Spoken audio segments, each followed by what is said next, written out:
o Teams aqui dá o sinal que começou a gravar para a gente iniciar. Muito bem. Bom dia, pessoal. Tudo bem com vocês? Tudo bem, professor Adriano? Bom dia para todos que falaram aqui, mas a gente não falou, tá? Ótima semana aí que está começando para a gente, né? Depois de um tempo meio doido, dar uma esfriada, depois agora parece que vai fazer calor de novo. Enfim, né? Vamos lá. Vamos tocar a nossa aula aí hoje, então. Deixa eu dividir a tela aqui com vocês. A aula hoje é um assunto um pouco mais pesado, um pouco mais complexo, mas temos que andar com ele, não tem jeito, faz parte da grade aí, tá? Deixa eu só dar uma ajeitada aqui, agora foi, tá? Então vamos lá então, pessoal, para a aula de hoje, né, eu com o professor Adriano, a gente preparou aqui, faz parte do contexto aí da grade, né, do conteúdo, tá bom? Que é a análise de algoritmo, tá? Se vocês escutarem um barulho aí de batição, é que tem uma obra aqui na casa do vizinho aqui, e eu tô encostado com ele aqui, entendeu? Então, vocês me perdoam aí se tiver um barulho de marreta aí e tal, tá? Mas acho que não vai ter nada muito grave, não. Mas vamos lá. Então, a ideia, a gente hoje falar sobre esse assunto aqui, ó. Aqui, deixa eu circular isso. Sobre análise de algoritmo, tá? É um assunto um pouco chatinho, tá? Mas por que é importante a gente fazer uma análise de algoritmo, né? Basicamente, a parte mais, vamos dizer assim, mais superficial, mais básica, mais simples, da razão do porquê fazer uma análise do algoritmo, é saber se o nosso programa ele está sendo eficiente, tá? E quando você fala eficiente, a gente pode pensar assim, mas eficiente em que sentido, né? Porque vamos pensar, se a gente sabe que memória RAM hoje, a gente tem memória RAM, vamos dizer assim, à vontade, né? O quanto eu precisar de memória RAM, evidentemente eu preciso ter dinheiro, né? Mas independente, vamos esquecer um pouco o valor, mas eu tenho hoje memória RAM disponível a qualquer momento, tá? Eu posso ter máquinas que são feitas a ampliação de memória RAM de forma muito ampla, tá? Eu tenho HDs, né? Hoje, inclusive, a gente conta com HDs muito rápido, que são os SSDs, né? Os HDs sólidos, né? Que dão uma performance muito, muito boa nas máquinas. Inclusive, esse computador meu aqui, para vocês terem uma ideia, eu comprei ele acho que em 2010, uma coisa assim. E há 3 anos o computador estava bem ruizão, estava quase que pensando em comprar um novo, mas aí com a alta do dólar, eu falei, puxa vida, né? Uma máquina aí que fosse razoavelmente boa para mim trabalhar da aula, eu teria que pagar uns 5, 6 mil reais. Aí eu comprei um HD SSD, o HD deu um up na máquina que eu fico com a máquina aí mais 10 anos sem problema nenhum, tá? Mas a gente tem, então, alguns periféricos que agilizam, né? Ou melhoram a performance da máquina. Eu estou falando de uma máquina desktop, mas quando a gente pensa numa máquina servidor, por exemplo, existe ainda muitas outras alternativas que possibilitam a máquina ficar com uma alta performance, né? E ter uma longevidade maior, tá? Mas vamos andar então um pouco para trás, vamos pensar lá nos anos 80, né? 60, 50, ok? Que são aí os primórdios da computação, ok? Nessa época aqui, não existia muita oferta de periféricos que tornassem a minha máquina mais veloz. E eu dependia, as máquinas tinham muita limitação com relação a hardware, tá? E aí o que acontece? Então você tinha de um lado aqui, vou trazer um gráfico aqui, um desenho apenas do lado aqui, você tinha de um lado então os softwares, ok? E você tinha aqui os hardware, tá ok? Os hardware, tá? O que acontece? Esse cara aqui, ele andava mais rápido, tá? Isso aqui andava muito devagar, tá bom? Então, o que que acontece? Existia uma demanda grande por software, né? Existia uma demanda grande pelo desenvolvimento de novos softwares, novas ferramentas, ok? E tinha realmente muita demanda para isso. E o que que acontece? Os hardwares da época não conseguiam acompanhar de uma forma mais qualitativa as demandas que esses softwares desejavam. Então, você tinha um grande problema. E como é que se fazia, então, para resolver esse problema? Se você não tinha hardware, o que que você tinha que fazer? Você tinha que tornar, então, o seu software mais eficiente. Eficiente, ok? E como é que você torna um software mais eficiente? Bom, você tem que fazer uma análise de algoritmo para ver se o seu algoritmo está de forma eficiente, ou seja, ele está ágil, tá? Então, a ideia quando a gente faz uma análise de algoritmo é pensar nisso. Então, vamos voltar agora aqui para 2021, né? Se eu então tenho a oferta de hardware hoje, por que que ainda há uma necessidade de se estudar uma análise de algoritmo? Bom, a gente pode dividir isso em duas partes, de uma forma bem simplista. A primeira delas, a mais simples, quando a gente faz o estudo da análise de algoritmo, é para a gente também saber se os nossos programas estão sendo programados da forma que deveriam, né? Da forma mais correta possível, tá? Do outro lado, a gente tem uma outra demanda que são os computadores os programas de alta performance. Então, vamos pensar numa aplicação de alta performance que o programa ele tem que ser extremamente ágil para que ele possa executar sua tarefa. Então, vamos pensar, por exemplo, num carro que tem um sistema que aciona o airbag para proteger o proprietário do veículo. Então, o que que acontece? Existe ali, né, no para-choque um sistema, para quem não sabe, os carros eles têm o que a gente chama de uma central, né? Uma central de monitoramento ou uma CPU, como assim queira também. Então, os carros modernos, eles têm vários computadores de bordo ali dentro. Você tem esses carros modernos com freio ABS, com controle de estabilidade, todos eles existe um computador ali que está tomando conta de todas, está monitorando isso e fazendo compensações. Aquele sistema de freio, né, que você pisa, mas se você não tem força no pé, principalmente pessoas de terceira idade, o computador vai compensar essa falta de força e vai ele assumir o serviço e ele vai aumentar a pressão no freio, fazendo com que o carro pare. Controle de colisão, para você não bater na traseira, enfim, entre outras coisas. Mas vamos voltar aqui para o airbag. Vocês já pararam para pensar qual é a fração, qual é o tempo de segundos que um airbag leva para ser acionado a partir do momento de uma colisão frontal? Eu não me lembro, mas deve ser na casa dos seus milissegundos, é quase que imediato. Você já pensou se um programa estiver demorando para fazer essa análise e ele demorar 1 segundo a mais? Esse 1 segundo a mais pode ser uma questão crucial nesse processo, tá? Um avião, por exemplo, né, a tomada de decisão, onde um controle, uma análise ali tem que fazer alguma coisa. Uma usina nuclear que está tomando conta de um reator, um processo ali de manutenção, né? Então perceba que existe uma demanda para a gente entender como é que melhor funciona o nosso programa e outra existe uma demanda realmente existente, que são os programas de alta performance. Tudo bem, pessoal? Tranquilo? Professor Adriano, quer complementar com alguma coisa aí? Não sei se pensou em alguma coisa diferente de mim. Não, acho que é isso mesmo, né? Análise pensando em recursos, né, gente? Acho que a fala do professor Flávio aí foi perfeita. É necessário, né? Construir algoritmo é uma coisa, ser ele eficiente é outra, né? Então, a aula, né, indica essas técnicas aí que o professor Flávio vai Eu gosto conduzir aí, tá sempre, eu bom? gosto sempre de dar o seguinte exemplo, né?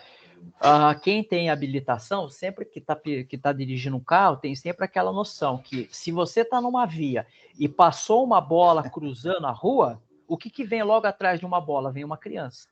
Então, é automático, é uma tomada de decisão que a partir do momento que você viu uma bexiga, viu uma bola, para o carro, freia. porque é automático, vai vir uma pessoa ali, vai vir uma criança, e dependendo da altura da criança, ela está na altura do para-choque. Qual a chance de você enxergar ela se você não estiver atento? Então, é uma fração de segundo. E aí eu pergunto, como é que um computador que está monitorando o carro, por exemplo, aquele computador ou aquele carro do Google lá, esse carro da Tesla que pilota sozinho, como é que ele sabe diferenciar uma folha de uma árvore que passou na frente e de uma criança pequena? Vocês já pensaram o tamanho da complexidade disso? De análise, do volume de coisas que tem que ser analisado, né? Falando aqui de forma simplista, o computador do carro tem que saber o que é uma folha, né? Aí você fala, nossa, uma folha de árvore é pequena. Vamos pegar uma folha aí de um pé de mamão, por exemplo, cai aquela lá e o vento passa na frente. Como é que o computador sabe que aquilo não é uma pessoa, né? Perceba, é algo muito complexo, né? Beleza? Então, vamos lá, então? Então, vamos lá, então. Então, nesse processo aí, evidentemente, a gente não vai abranger tudo isso, tá? A gente está dando aí um exemplo de aplicações, né, que são muito interessantes. Então, vamos lá. Então, a gente vai falar um pouquinho da notação assintótica, né? Então, o que é isso, Flávio? Vamos lá. O que é isso aí, né? Ao ver uma expressão como, por exemplo, lembre-se, esse n aqui, ele é uma variável, tá? É um valor que pode ser mudado, tá bom? Então, isso daqui a gente pode entender como uma variável, ok? Só para ter uma noção aí. Então, quando a gente pega uma expressão n mais 10, ou n elevado ao quadrado, à quinta potência, ao cubo, que seja, mais 1, né? A maioria das pessoas pensa automaticamente em valores pequenos de n, né? Então é automático, né? Ninguém vai pedir, talvez o professor de matemática, né? Não vai pedir para você fazer 10 milhões elevado ao cubo mais 1, né? Ele vai dar um número, porque se você sabe fazer com 1, você sabe fazer com 10 mil, por exemplo, tá? Mas enfim, a análise de algoritmo faz exatamente ao contrário. Ela vai ignorar os valores pequenos e concentrar-se nos valores enormes de n. Ou seja, vai se preocupar com aquilo que é muito oneroso para nós, seres humanos, né? Então, perceba, quando a gente pensa uma complexidade de algoritmo, eu não estou preocupado em analisar questões simples, eu estou preocupado com questões muito complexas, que demandam tempo e esforço de nós, seres humanos, nesse processo de entendimento, beleza? Então, vamos lá. Então, para valores enormes de n, a gente vai ter aí as funções. A gente tem n ao quadrado, a gente tem 3 sobre 2, né, multiplicado por n. A gente tem, por exemplo, essas questões aqui, ó, né, que isso podem tomar um certo tempo nosso a nível de raciocínio. Aí, lembrando daquela questão do tempo, né, o tempo para algumas situações, o tempo é crucial. Para as outras, olha, não tem problema demorar isso para fazer, né? Mas existem tomadas de decisões que tem que ser agora, nesse momento, nesse instante, tá ok? E aí, ó, a gente percebe então que para esses problemas crescem todas com a mesma velocidade e, portanto, são todas equivalentes.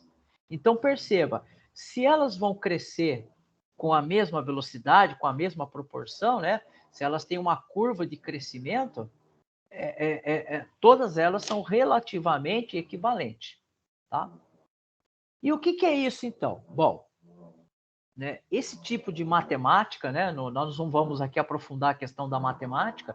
Aí eu até recomendo, né? De repente, se vocês forem seguir a área da computação, se interessar pela matemática, é algo muito interessante. De repente, fazer matemática computacional é algo muito interessante, tá? Mas enfim, interessado somente em valores enormes de n, é chamado assintótico, tá? Nessa matemática, as funções são classificadas em ordem como as ordens religiosas da Idade Média. Todas as funções de uma mesma ordem são equivalentes, tá? As 5 funções anteriores, por exemplo, pertencem a essa mesma ordem, que é essa daqui, ó. Tá? São essas daqui que a gente falou um pouquinho. Vamos lá. Então, ó, continuando, né? Em ciência da computação, particularmente em análise de algoritmo, é um método que descreve o comportamento de limites, tá?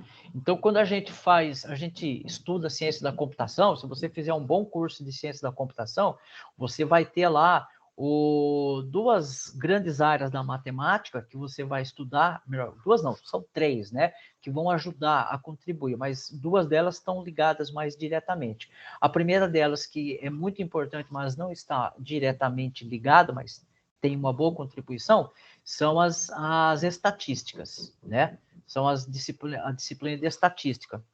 Depois você tem uma disciplina um pouco mais pesada, que é as disciplinas de cálculo. Então, você vai aprender diferencial, integral, e por aí vai, limites, né? E você tem uma outra que é diretamente ligada também, que são os matemática discreta, tá? Mas, enfim, então, em ciência da computação, não só em ciência, mas todo curso que envolve matemática, ele vai estudar esse tipo de situação aqui, tá? Ele vai buscar o comportamento dos limites de uma função, de uma certa situação, tá? Então, ó, o que a gente está querendo aqui? Então, queremos saber como a função de complexidade de tempo se comporta quando n tende ao infinito. Então, quando a gente tem aqui, por exemplo, né, um gráfico, e aqui é o... Eita, não era isso aqui, ó. Quando aqui tende ao infinito, e aqui é o tempo, né? O que acontece? Isso daqui, a gente pode traçar uma reta aqui, ou uma curva, né, ou uma linha, que não é uma reta, mas ela vai embora, tá? Então, ó, vamos sair disso e vamos falar um pouquinho mais de forma prática, né? Vamos tentar começar com um exemplo, que aquela ali é a questão teórica que a gente também não vai entrar, porque se a gente fosse entrar, seria um curso de computação, de ciência da computação, de matemática computacional ou relacionados, tá? Então, ó, pensa nisso daqui, ó, né? Uma função de n, que é igual a 4n mais 3. Então, ó, se a gente partir daqui que n é igual a 1, basicamente eu vou ter isso daqui, certo? Beleza. Mas e quando n começa a variar? Né? As constantes 4 e 3 têm importância no resultado, tá? E para n igual a 1000, você percebe que isso daqui começa a gerar um problema, tá? Porque quando isso daqui começa a tender ao infinito, né? Aonde vai parar isso? Tá ok? Então, as constantes 3 e 4, porque elas são constantes, elas não têm importância no resultado. Porque elas vão ser já falo, elas são uma constante, certo? Vamos lá, vamos seguir então. Então, ó, a gente diz, basicamente, quando a gente vai fazer uma análise de algoritmo, a gente descarta os termos que são constantes, ou seja, eu descartaria, né, esse 4 aqui e esse 3, porque eu sei que ele não vai mudar ao longo do tempo, ele não será alterado ao longo do tempo, mas o n, sim. Então, ele que vai me chamar a atenção, tá?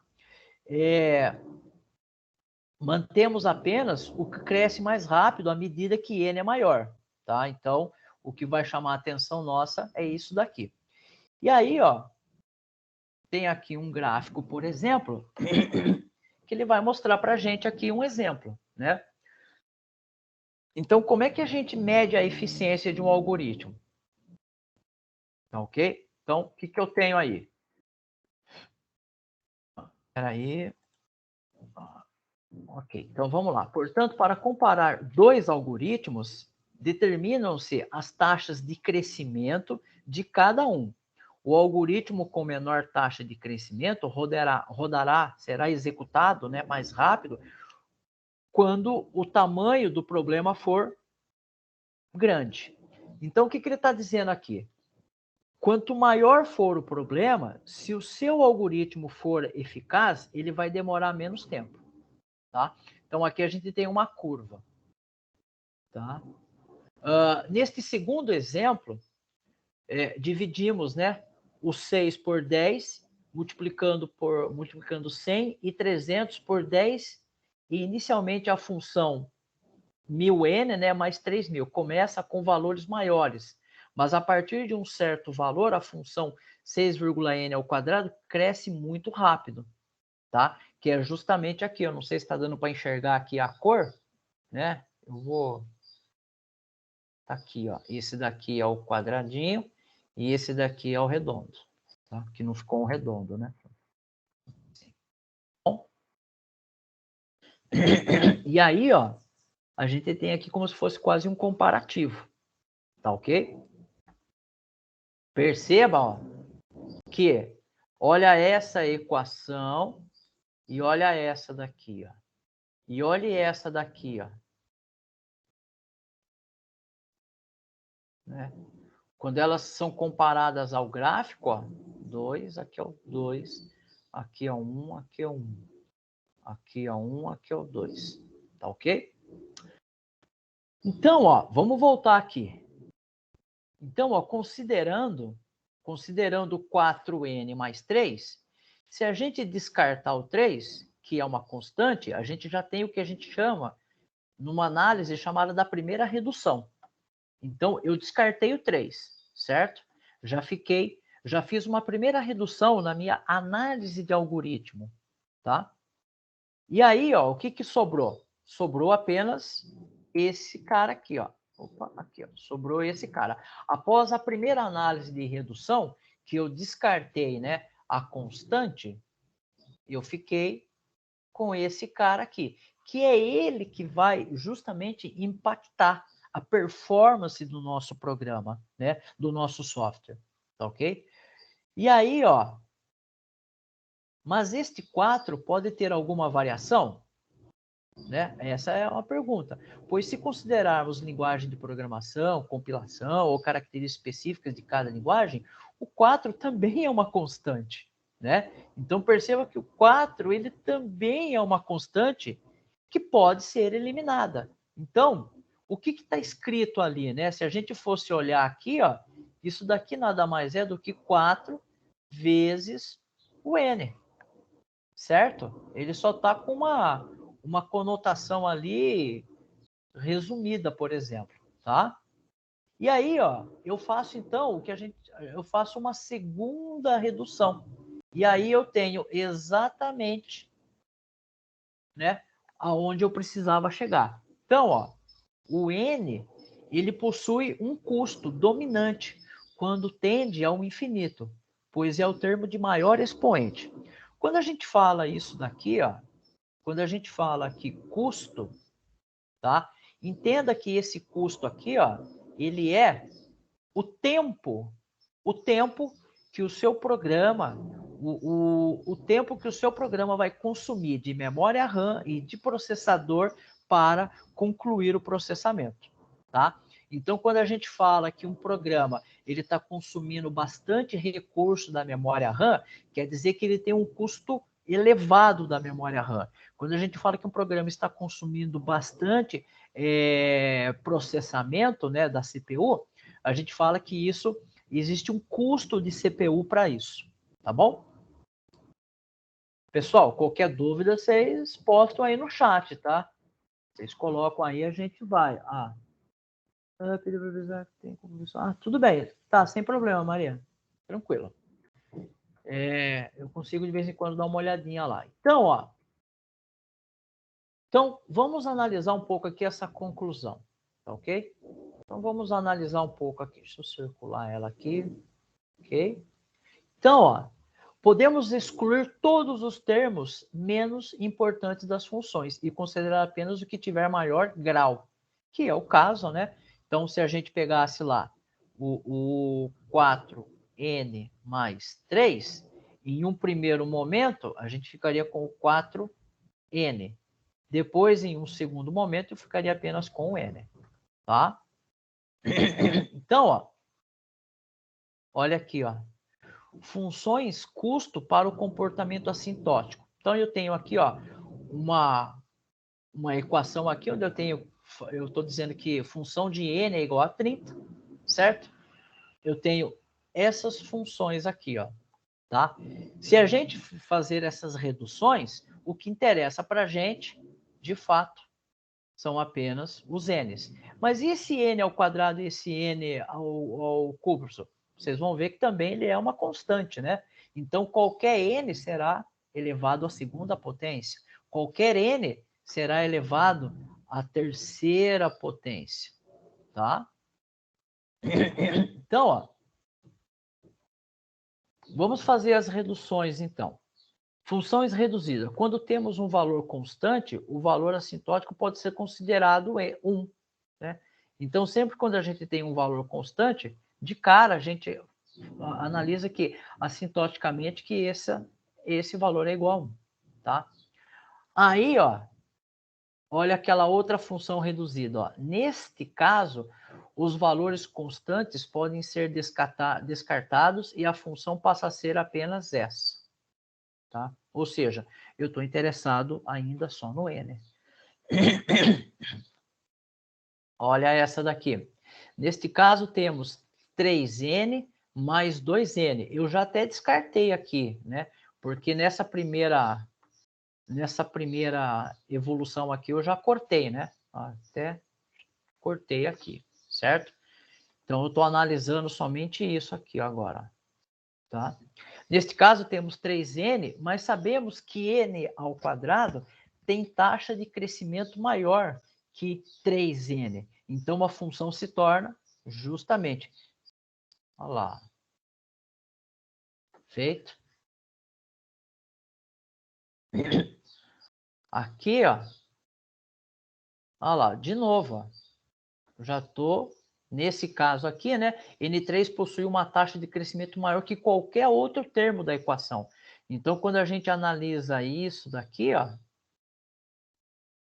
tá ok?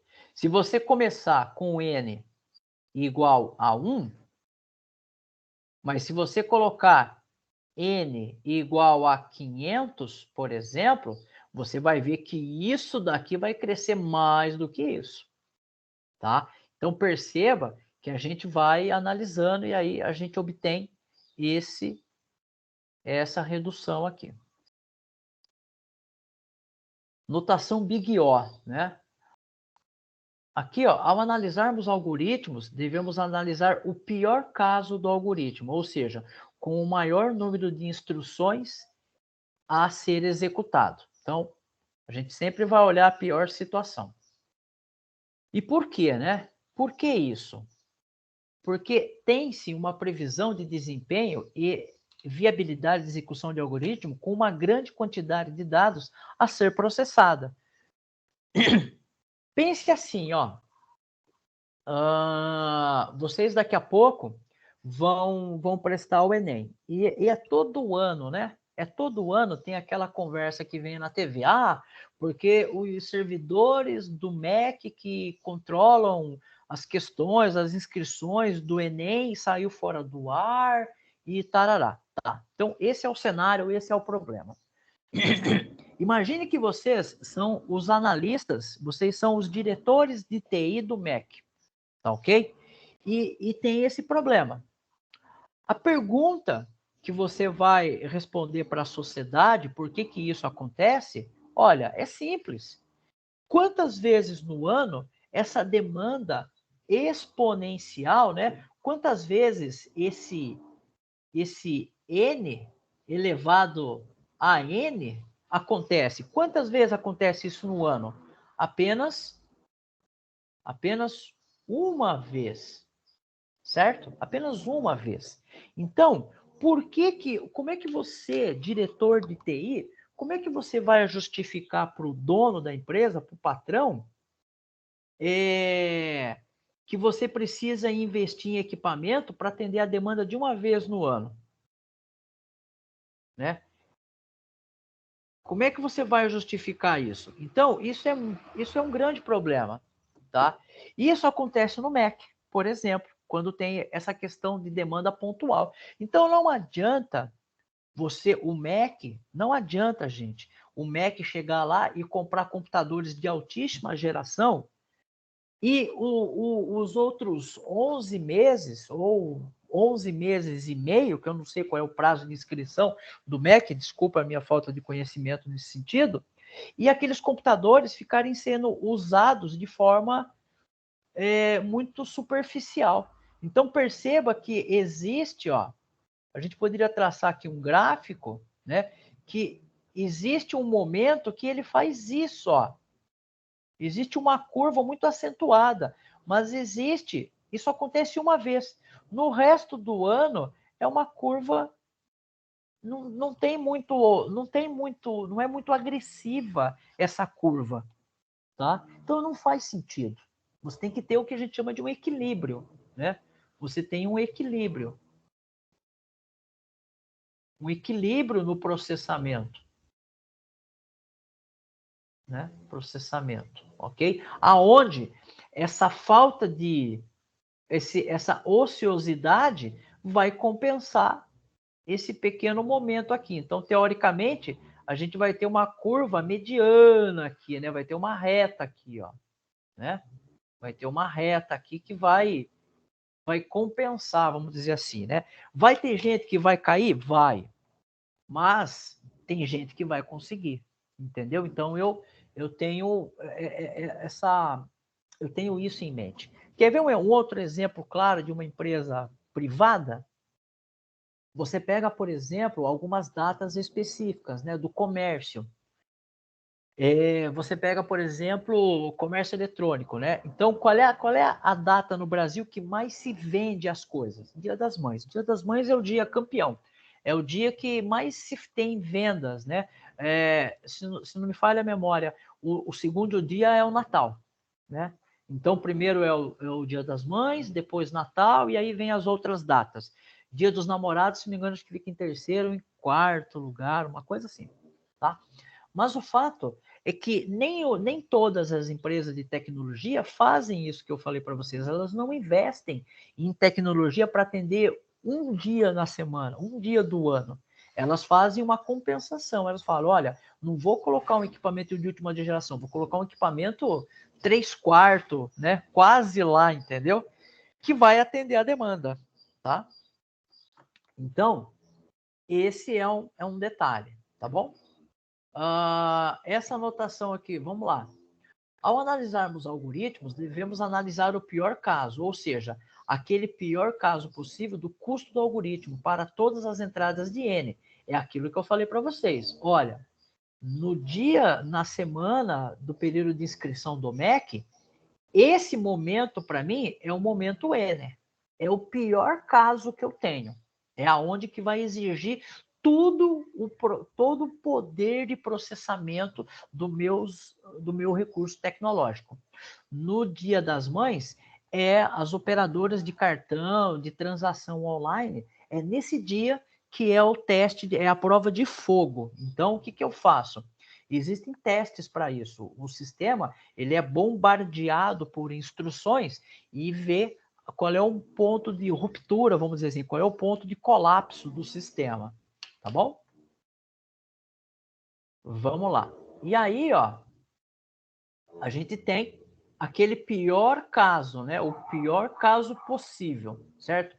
Do custo de algoritmo para todas as entradas de tamanho N. Então, o que eu tenho? Esse pior caso aqui é o que a gente chama do nosso limite superior. Então, se a gente traçasse uma reta aqui, eu tenho um limite S, né? E um limite inferior. Então, aqui é a tampa da panela, né? Tá pulando já. E aqui é que, olha, é sombra, é água fresca, né? Aqui tá sossegado. E aí, eu tenho aqui também, eu posso descobrir uma média, né? Uma outra análise interessante não tem a ver aqui com a nossa disciplina, mas a gente pode fazer um paralelo. Existe um conceito de depreciação, né, de equipamento, tá ok? De equipamento. Então vamos lá. Concorda que existe aqui, ó, esse pedaço. Com o passar do tempo, né? Vamos colocar aqui, ó, o tempo. o tempo, se esse gráfico aqui, ó, se essa primeira situação aqui, ó, a gente tem que analisar ela, como é que ela está fazendo. Então, aqui eu tenho ainda o limite superior e o limite inferior, certo? Mas, se no decorrer do tempo, essa média sua, ela subir, diminuiu esse espaço aqui, o que que isso está dizendo para você? Olha, está dizendo que o meu N está aumentando a frequência dele, tem que analisar melhor. Ou o meu N está aumentando a frequência, o que é uma boa notícia, porque você tá se aproximando do seu limite superior. Se a gente pensar numa empresa que vende online, por exemplo, quer dizer que ela está vendendo mais. Se a gente pensar no MEC, quer dizer que as pessoas estão fazendo mais inscrições, ou seja, isso é interessante porque está havendo uma maior entrada de pessoas no ensino superior. Mas para você que é diretor de TI, isso é um problema. Isso quer dizer que você precisa pensar em investimento na sua área de TI. Por quê? Ou você está aumentando o seu limite, ou o seu equipamento, a outra situação é que seu equipamento está ficando velho. Seu equipamento está ficando ultrapassado tecnologicamente. Tá ok? É como a gente pensar, né? Eu aqui em casa, quando eu comecei a dar aula online, eu tive que mexer, eu tive que pedir para aumentar o volume de internet para poder ter capacidade de transmitir aula. Mas antes eu tinha uma internet bem simplesinha, só que daí ficava dando problema. O que que acontece? Eu tive que ir lá e pedir para ampliar, por quê? Porque eu tive uma maior demanda, né? Então, estava eu em casa dando aula, estava meus filhos dando aula, minha esposa mexendo no computador, na internet, no telefone, já viu, né? Então, eu preciso melhorar isso, tá bom? Então, ó, o que que é isso daqui, né? Então, aqui, tá ok? Opa, deixa eu só grifar aqui, que eu fiz um monte de desenho, né? O custo do algoritmo nunca vai ultrapassar esse limite, tá? Nunca vai ultrapassar, por quê? Quando ele bater lá no limite, as operações caem, né? Ele nunca ultrapassa porque não existe a ultrapassar. Quando ele bater o limite superior, a sua máquina desliga, por exemplo. Ela superaquece e desliga, tá? Então tem que estar sempre atento nessa variação aqui. Tudo bem, pessoal? Tranquilo até aí? Certo? Tudo bem. Isso, Joab. Estamos falando de complexidade de algoritmo, tá? Vamos lá. Então, ó, continuando aqui, por isso, hoje a aula é um pouco maçante, mas ela é super importante, tá? Custo de algoritmo, né? Então, como é que a gente analisa o custo de um algoritmo? Então, eu tenho isso daqui, ó, que a gente acabou de falar. Eu preciso estipular. Então, ó, o custo do meu algoritmo, ele sempre vai ser menor ou igual ao limite superior que eu tenho. Então, como é que eu calculo esse limite superior? Bom, eu posso fazer ele por estimativa, né? Esse limite superior que a gente falou aqui. Eu posso ter uma estimativa. Essa estimativa, por exemplo, de uma empresa privada, pode ser a capacidade que ela tem de faturar, pode ser a capacidade que ela tem de produzir um bem ou a capacidade que ela tem em ofertar um serviço, entendeu? E aí eu estipulo. Ou simplesmente eu posso fazer um teste prático. Eu vou lá, pego um programa, né, e crio um teste onde que vai, a cada segundo ele vai ampliando de forma exponencial o volume de operações. E aí eu vou vendo em que número que o sistema ele entra em colapso. Quando ele entrar em colapso, eu entendo que isso é o meu limite superior, tá bom? Normalmente as empresas não fazem isso, tá? Existe um cálculo matemático e tal, mas normalmente elas olham o limite dela. É algo como se você pensar o seguinte, né? Qual o limite de empréstimos que um banco pode fazer? Aí você fica pensando, não sei. Não, você sabe qual é o limite. É o limite que um banco tem dinheiro. Se o banco tem de capital R$1 bilhão, é o que ele pode emprestar, entendeu? Esse é o limite, tá? Então esse é o limite superior do banco. Se a gente pensar lá na nossa escola, qual é o limite superior de capacidade da sala de aula? 40 alunos, entendeu? Então perceba que existe aí. Se chegar a 41 alunos, olha, não tem lugar, o cara vai ficar sentado no chão, tá? Então, não é difícil a gente encontrar cálculos matemáticos e referências na bibliografia de como se chegar a esses números. Eles não são um número mágico que nasce do nada, não, tá? Então, ó, assintoticamente, o custo do algoritmo não é maior que o seu pior caso, tá?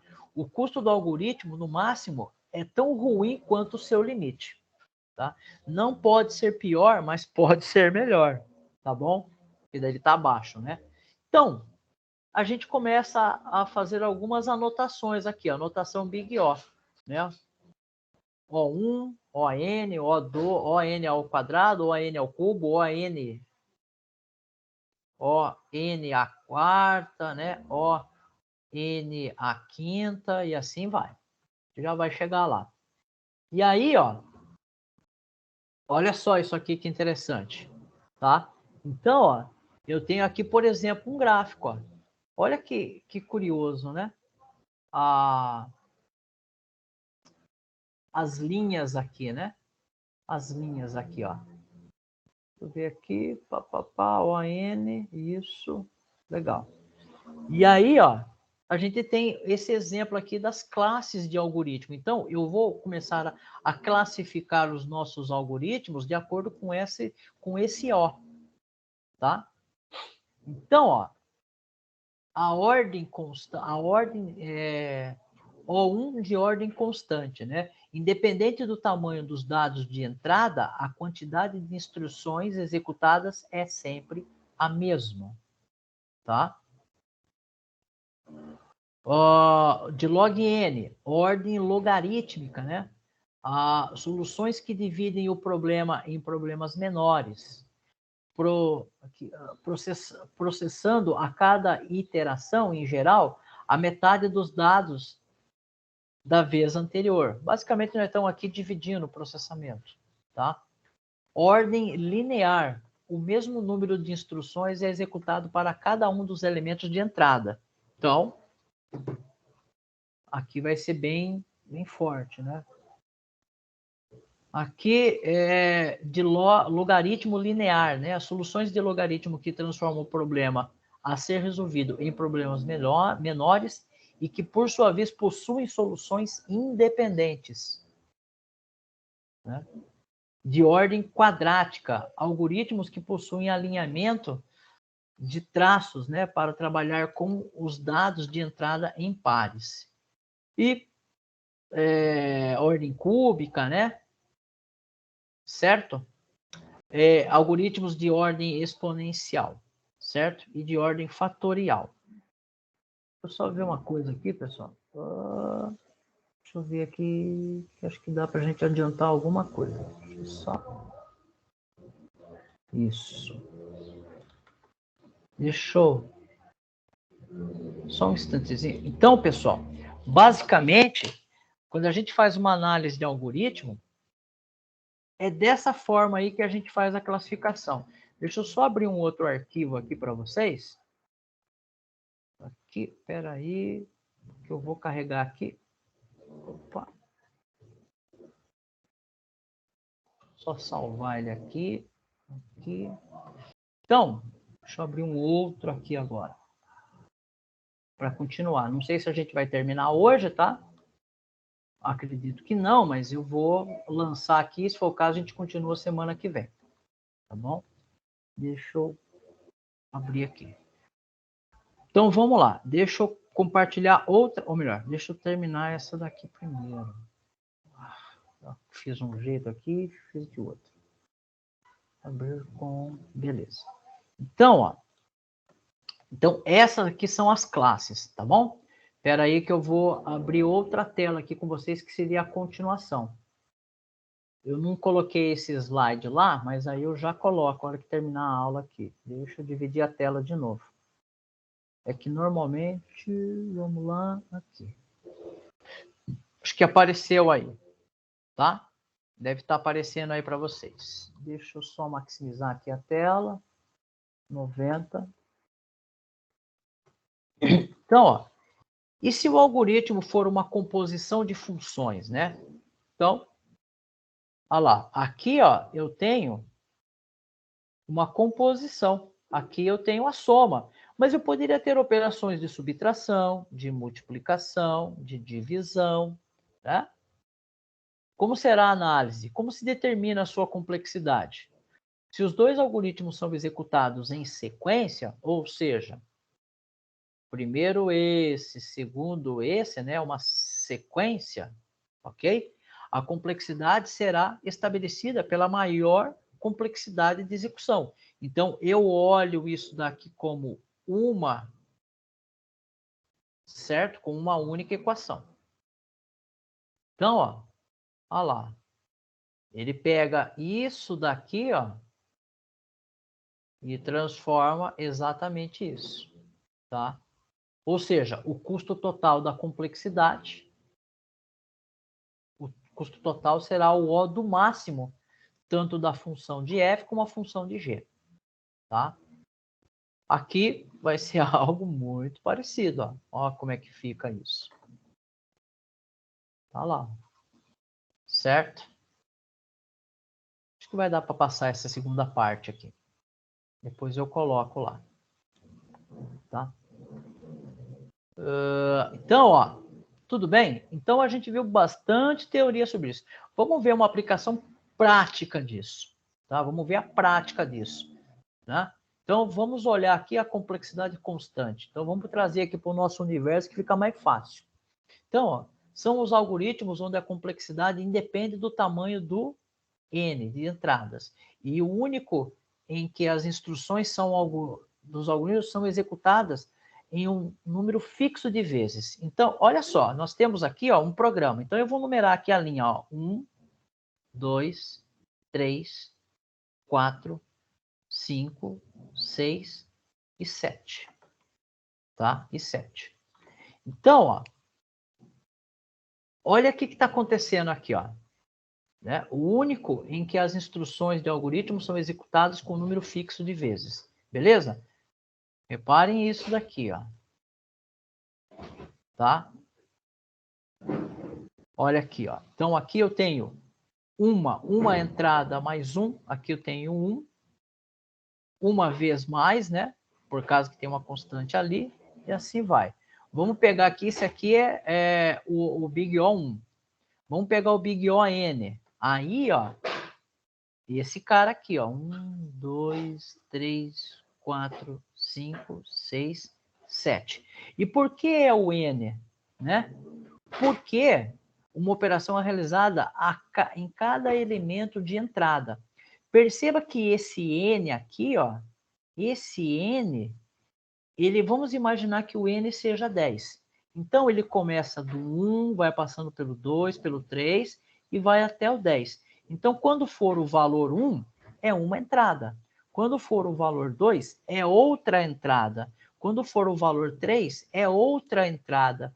Então, a cada elemento, ou seja, a cada iteração desse N, é uma entrada. Tá? Então, perceba que aqui eu tenho o N multiplicado, depois aqui eu vou ter 1 mais, certo? Então, perceba que o peso grande, ó, olha só, eu estou classificando.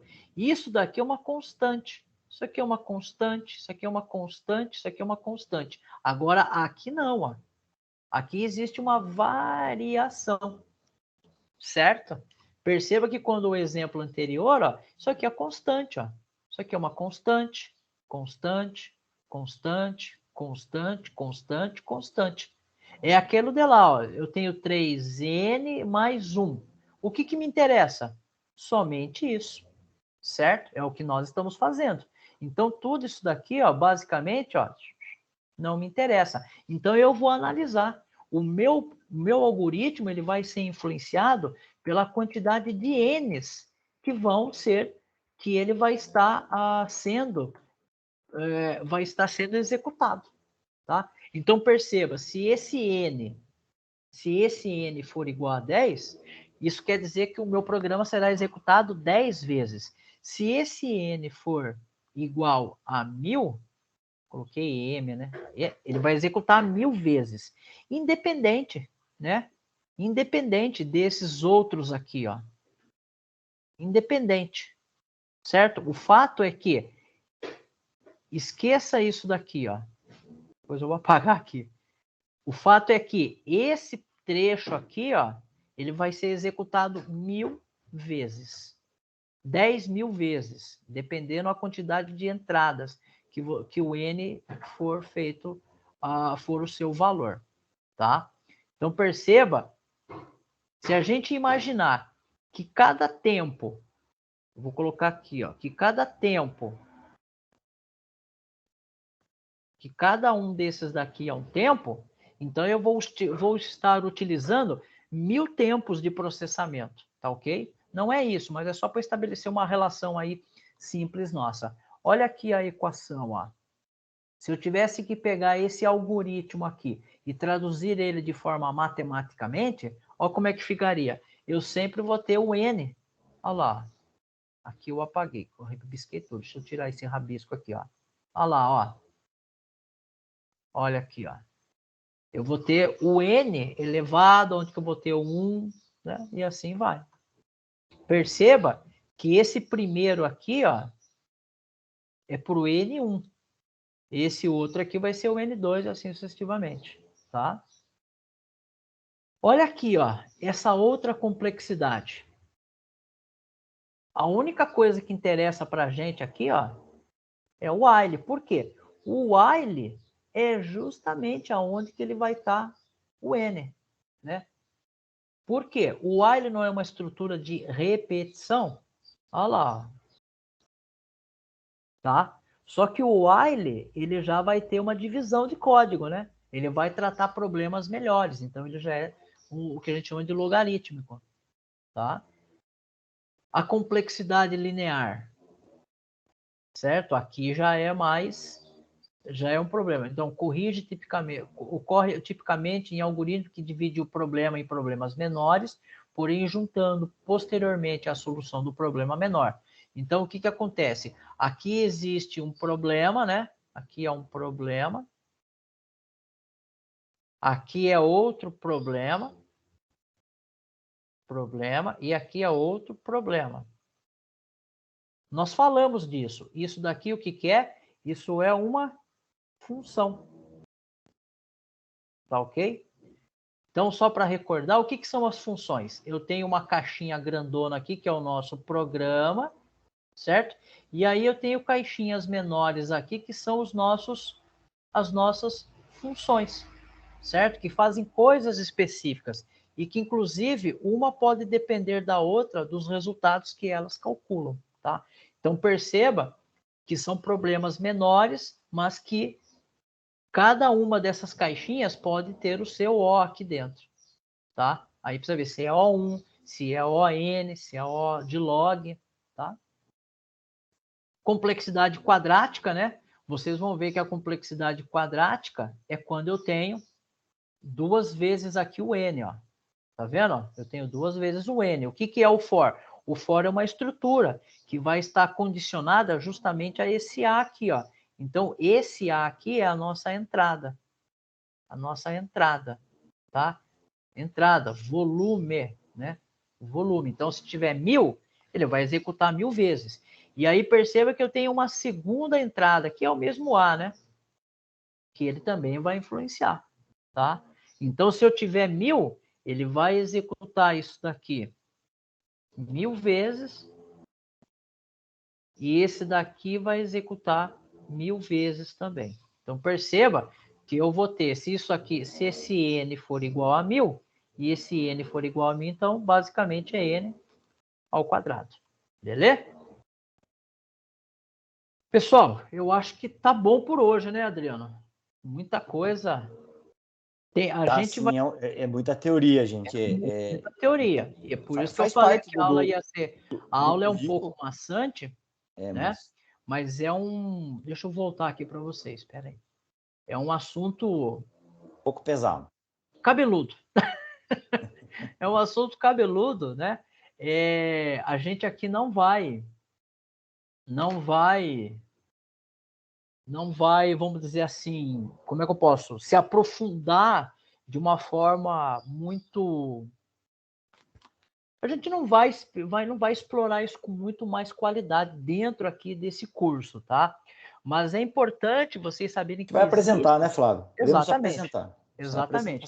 Mas é importante vocês saberem que isso existe, esse problema, porque não sei se vocês imaginaram, por exemplo, né, isso que nós falamos um pouco, né, desses exemplos iniciais, como é que, por exemplo, lá o carro da Tesla, que ele pilota sozinho, ele não bate nos outros carros que estão do lado. Na verdade, ele está coletando as imagens que as câmeras que estão ali, que os sensores estão ali coletando, e está fazendo um monte de cálculo matemático para descobrir isso que nós estamos vendo. Então, olha para você ver como que é interessante, como o corpo humano, né, o ser humano é uma máquina altamente sofisticada. Quando a gente quer que um computador entenda uma bola, né, o que a gente tem que entender? Como é que a gente tem que dizer para o computador que aquilo é uma bola? Porque eu não sei se eu falei para vocês, se eu não falei, eu vou falar agora. O computador, ele é uma máquina burra, gente. Ele é tão burro quanto um liquidificador, que tem um botão que altera as velocidades, tá? Mas qual é a vantagem do computador? A vantagem do computador é que ele é muito rápido. Ele é muito rápido. Processamento dele, né? Exato, ele é muito mais rápido que nós. É aí que é a única vantagem do computador sobre nós, seres humanos, entendeu? Então, quando você vê uma bola, né, você detecta que é uma bola. O computador não sabe. Nós, seres humanos, precisamos ensinar ele o que é aquele objeto.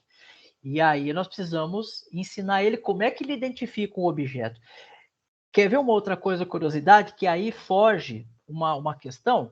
Não sei se vocês já viram algumas brincadeiras que tem um tapume e aí coloca parte do objeto apenas sendo mostrado. E aí o que acontece? O seu cérebro é tão... Nós somos burros também. Nós somos traídos pela mente. Então, quando você vê só uma parte do objeto, o nosso cérebro começa a processar instantaneamente um monte de imagem nas lembranças do passado para ver se ele descobre que objeto é esse. E aí, quando é revelado o objeto, não era aquilo que a gente tinha imaginado, né? Com o computador acontece a mesma coisa. Como é que eu resolvo esses problemas do computador?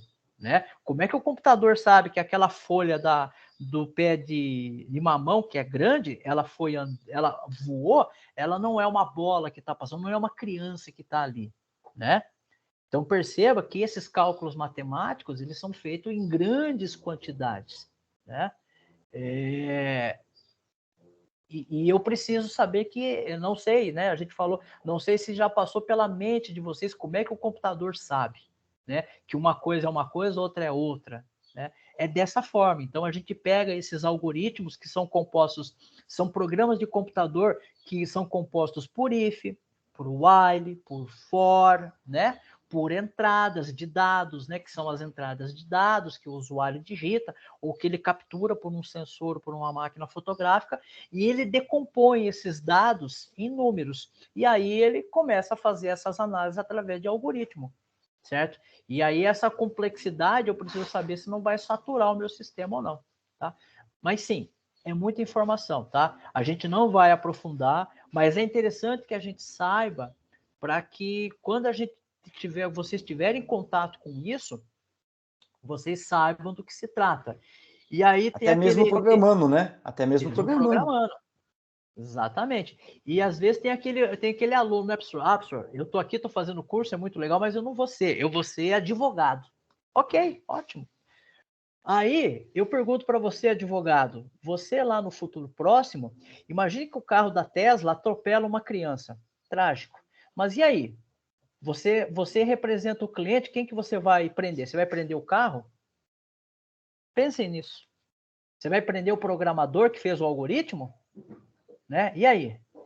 Então, perceba que independente da atividade que você vai querer ser no futuro próximo, você vai ter que saber que existem complexidades dentro dessa atividade profissional que vão envolver conhecimento diverso.